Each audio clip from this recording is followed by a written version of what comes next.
तो कैसे हैं आप लोग? एंड सबसे पहले बताइए, ये थंबनेल बनाए हैं जो कैसा लग रहा है तुमको देखने में? 2 घंटा का मेहनत इसके पीछे लगा है। फर्स्ट टाइम बना है इसलिए 2 घंटा का मेहनत है, बाकी प्रैक्टिस से सब इम्प्रूव हो जाएगा। चलिए, थंबनेल देख के समझ गए होंगे, मैथ का अंतिम संस्कार। सर ये रखने का मकसद, पहले बात तो ये बता देते ये नाम क्यों रखे, मैथ का अंतिम संस्कार। देखो, हम लोग का एग्ज़ाम नज़दीक आ रहा है। एग्ज़ाम नज़दीक आने के कारण हम मैथ का करने वाले खात्मा, मैथ करने वाले द एंड। तो मैथ का हम द एंड कैसे करेंगे? हर टॉपिक का क्लास वाइज Day 1 से स्टार्ट किए हैं, देखते हैं 30 दिन के अंदर ख़त्म करना है और रिवीजन भी करना है, प्रैक्टिस भी दबा के करना है। टॉपिक 1 से स्टार्ट किए वास्तविक संख्या से मेरे भाई, और धीरे धीरे धीरे हम इतना इस चैप्टर में इम्प्रूवमेंट लाएंगे कि इस टॉपिक से एक क्वेश्चन भी बाहर नहीं जाएगा एग्ज़ाम में। क्योंकि मैं यहाँ पे लिख दिया हूँ, पढ़ो वही जो एग्ज़ाम में आएगा। क्या लिखा हो मेरे भाई? पढ़ो वही जो एग्ज़ाम में आएगा। और ये टारगेट किस एग्ज़ाम को कर रहा है? पर्टिकुलर 10th एग्ज़ाम को कर रहा है। चलो, इसमें हम पहले इंट्रोडक्शन जानते हैं कि इस चैप्टर में सर आप पढ़ाने क्या वाले हैं, इस वास्तविक संख्या का एग्ज़ाम से क्या लेना देना है, पहले उसको समझते हैं। आ जाओ।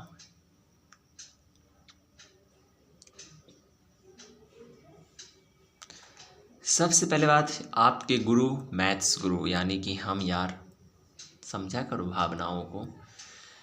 Class 10th Bihar board chapter 1 वास्तविक संख्या, जिसको बोलते हैं क्या? Real number. इस बात से आप समझ रहे हैं ना, इसको क्या बोलते हैं मेरे भाई? Real number. ठीक है, आगे बढ़ते हैं। इस चैप्टर का उद्देश्य क्या है? इस चैप्टर को पढ़ने से क्या मिलने वाला है हमको? क्या मिलने वाला है सर इस चैप्टर को पढ़ने के? उद्देश्य बताइए, इस चैप्टर को पढ़ने का क्या मोटिव है पढ़ने का? चलिए, उद्देश्य समझिए। इस चैप्टर को आप पढ़ने का क्या उद्देश्य है ये समझ लीजिए, देख लीजिए क्या है। इस अध्याय में हम उन संख्याओं के बारे में पढ़ते हैं, देखो क्या लिखे, इस अध्याय में हम उन संख्याओं के बारे में पढ़ते हैं जो वास्तव में मौजूद होती हैं, जैसे कि पूर्णांक, जैसे कि मेरे भाई पूर्णांक, परिमेय और क्या अपरिमेय, पूर्णांक, परिमेय और अपरिमेय इत्यादि।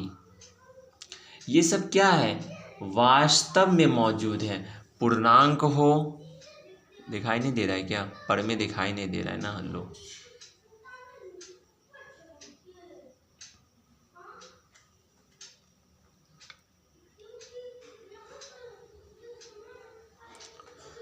तो पूर्णांक हो गया, परिमेय हो गया इत्यादि, और उनके गुण, जैसे फैक्टर, फैक्टर यानी क्या? गुणनखंड करना, एचसीएफ करना, एलसीएम करना, और ये जो लिखा हुआ है इसको यूक्लिड विभाजन एल्गोरिथम करना, और फिर प्राइम फैक्टराइजेशन यानी कि अभाज्य गुणनखंड करना।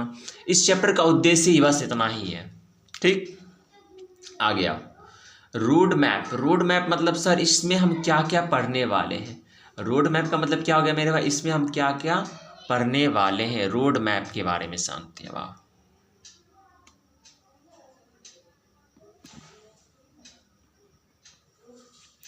इसका रोड मैप समझो। पहला रोड मैप क्या है? इसमें पहला टॉपिक तुमको जो पढ़ना है, इसमें पढ़ना है यूक्लिड विभाजन एल्गोरिथम।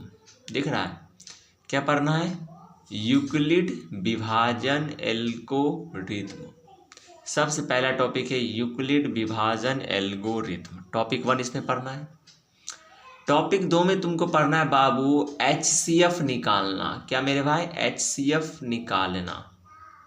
किस विधि से एचसीएफ निकालना? तो हम यूक्लिड विभाजन से एचसीएफ निकालते हैं। ठीक है, यूक्लिड विभाजन से एचसीएफ निकालना सीखेंगे। तीसरा, उसके बाद आगे मत पढ़ो, जो मैं बोल रहा हूँ उस पर तवज्जो दो, सुनने पे फोकस करो। तीसरा टॉपिक हम लोग पढ़ने वाले इसमें फंडामेंटल थ्योरम ऑफ अर्थमेटिक, हर संख्या का प्राइम फैक्टराइजेशन, अभाज्य गुणनखंड पढ़ेंगे। सीधा समझो ना, प्राइम फैक्टर यानी क्या? अभाज्य गुणनखंड पढ़ेंगे। तीसरा टॉपिक क्या पढ़ेंगे हम? अभाज्य गुणनखंड यानी प्राइम फैक्टर्स। तीसरा इसमें पढ़ेंगे, आगे सॉरी, चौथा क्या पढ़ेंगे इसमें? एलसीएम और एचसीएफ। क्या पढ़ेंगे? एलसीएम और एचसीएफ। कौन विधि से? प्रोडक्ट ऑफ नंबर्स यानी अभाज्य गुणनखंड विधि से। कौन विधि से? अभाज्य गुणनखंड विधि से। ठीक है, आगे बढ़ो।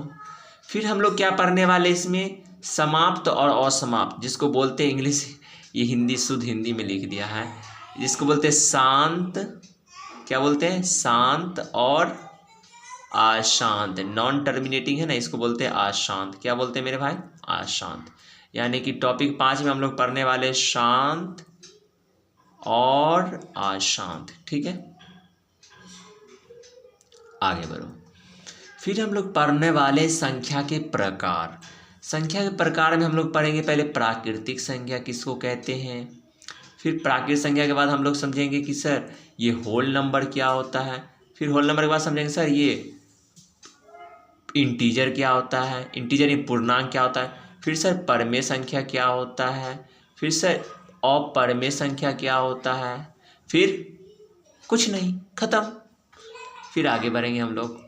फिर हम लोग को क्या पढ़ना है, फिर हम लोग को पढ़ना है मेरे भाई रेशनल नंबर और इरेशनल नंबर, यानी कि परमेय संख्या और क्या, अपरमेय संख्या। इरेशनल नंबर, परमेय संख्या और अपरमेय संख्या पढ़ना है। इसके बाद पढ़ना है कि √2, √3, √5, इस तरीके से जो होता है ना, इसको प्रूफ करना। ये एग्जाम में बहुत पूछता है, 5 नंबर में पूछता है बहुत ज़्यादा, इसलिए इसको ज़्यादा इम्पोर्टेंट देना। हो गया, और कुछ पढ़ना नहीं, खत्म। तो समझ गया क्या क्या पढ़ना है, हम फिर से बता दें। टॉपिक 1 में तुम लोग को पढ़ना है यूक्लिड विभाजन पढ़ना है, फिर टॉपिक 2 में पढ़ना है यूक्लिड विभाजन से HCF निकालना, फिर तीसरा नंबर पे क्या पढ़ना है, प्राइम फैक्टर पढ़ना है, फिर चौथा नंबर में LCM और HCF पढ़ना है, प्रोडक्ट ऑफ नंबर्स निकालकर, यानी अभाज्य गुणनखंड विधि से। तीसरा चौथा पांचवा में क्या पढ़ना है, टर्मिनेटिंग और नॉन टर्मिनेटिंग पांचवा में पढ़ना है, यानी शांत और अशांत पढ़ना है। उसके बाद क्या पढ़ना है, संख्या के प्रकार, नेचुरल नंबर यानी प्राकृतिक संख्या, पूर्ण संख्या, पूर्णांक, परमेय, अपरमेय, भाज्य, अभाज्य वगैरह वगैरह। उसके बाद पढ़ेंगे परमेय और अपरमेय के बारे में, फिर इसके गुण यानी कि √2, √3 इस सबको सिद्ध करने के लिए। ठीक है, आगे आप समझो। सर इसका एग्जाम में कितना वेटेज है, इतना पढ़ लेने के बाद एग्जाम में क्या होगा। एग्जाम में देखो बाबू, ऑब्जेक्टिव जो होता है ना, टिक मारने वाला ऑप्शन को, वो 3 से 4 क्वेश्चन आता है ऑब्जेक्टिव में, समझ में आया। और शॉर्ट क्वेश्चन जो 2 नंबर वाला होता है, लघुत्तरीय प्रश्न जिसको बोलते हो शॉर्ट क्वेश्चन, वो बाबू 2 नंबर का आता है।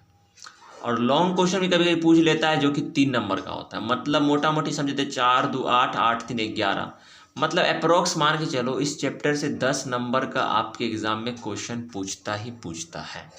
ठीक ना।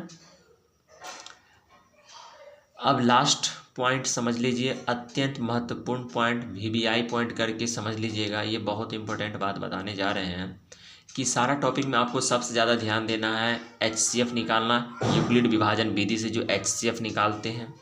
फिर आप लोग को ध्यान देना टर्मिनेटिंग डेसिमल पर और नॉन टर्मिनेटिंग डेसिमल पर। उसके बाद अभाज्य गुणनखंड विधि, अभाज्य गुणनखंड पर ध्यान दे दीजिएगा। फिर ये सबसे इम्पोर्टेंट है प्रूफ करना कि √2 अपरमेय है तो कैसे है, इसको सिद्ध करने वाला बहुत पूछ लेता है, इसको सिद्ध करने वाला भी याद कर लीजिएगा। याद नहीं मतलब कि ध्यान में रखिएगा।